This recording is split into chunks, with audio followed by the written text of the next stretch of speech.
हाँ, तो नमस्कार और प्रणाम। बताइए कैसे हैं आप लोग? उम्मीद है कि अच्छे होंगे। फिर आज एक सबसे बड़ी खबर लेकर आए हैं भोजपुरी का। जी हाँ, सोमिया पोखरे जो आई थी नेपाल से टैटू बनवाकर, वो भी खेसारी लाल यादव का। भैया जहाँ तक आप उनको काम दिए, काम करवाएँ, गाना में शूटिंग करवाएँ, सब कुछ करवाएँ, उनका तारीफ़ भी किए। लेकिन आज कहीं-कहीं जब उनका जुबान से सुनते हैं आपका शिकायत तो हमको अच्छा नहीं लगता। इसलिए मैंने चाहा कि एक वीडियो बना लेते हैं इसी के ऊपर। हालाँकि ये इंटरव्यू 3 महीना का पहले का था, लेकिन हम सोचे कि नहीं, आज इस पे वीडियो बनाना चाहिए।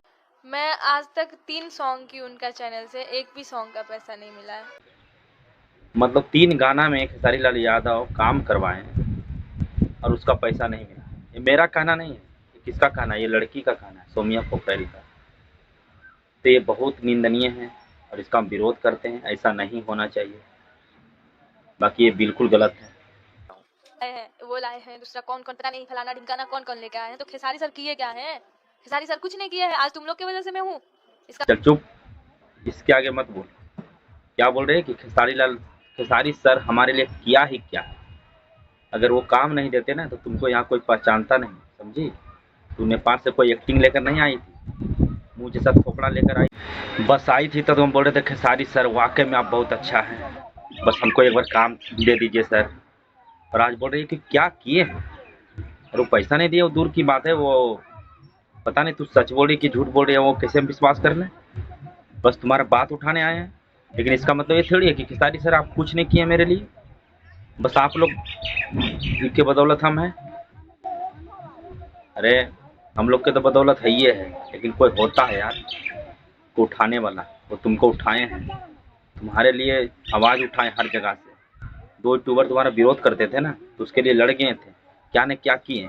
अब बोलती हो कि क्या किए हैं। खैर ये सब शोभा नहीं देता है, लेकिन तुमको तो हम पहले समझ गए थे यार कि तू जरूर धोखा देगी। वाकई में तू धोखा देकर चली गई, ऐसे नहीं होता यार, समझी?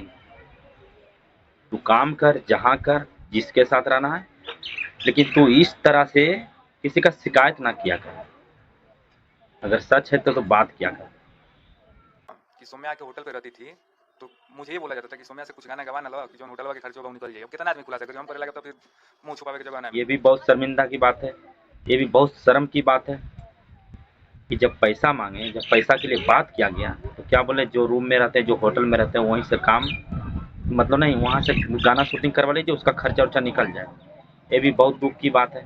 खेसारी भैया आप पर तो विश्वास नहीं हो रहा है, लेकिन अगर ये सच है तो बिल्कुल गलत है, ऐसा नहीं होना चाहिए। अगर ऐसा होता है तो हमारे भोजपुरी का, हमारे बिहार का छवि खराब होता है, हमारा नाम खराब होता है।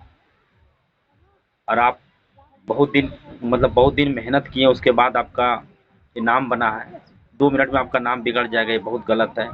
वाकई में ये सब पर थोड़ा ध्यान दीजिए, ऐसा नहीं होना चाहिए। अगर कोई लड़की को बाहर से, अपना अदर देश से लाते हैं तो उसको काम दीजिए, और काम देते हैं तो उसके साथ पैसा भी दीजिए। अगर ऐसा हो रहा है तो बिल्कुल गलत है, इसका हम विरोध करते हैं, ऐसा नहीं होना चाहिए। क्यों ये लड़की इतना बोल रही है भाई? कुछ तो ज़रूर हुआ होगा। बाकी सर आपसे एक रिक्वेस्ट है कि ऐसा नहीं कीजिए। बाकी आप अपना टीम को भी समझें, बीच-बीच में ये भी सुन रहे थे कि मारने के लिए धमकी दिया जा रहा था एक औरत को, ये भी बहुत गलत है। क्योंकि वो नारी है और नारी के दम पर ही आप भी कुछ आगे बढ़े हैं, तो ऐसा नहीं होना चाहिए। बाकी हम विदा लेना चाहते हैं। जय मगध, जय बिहार।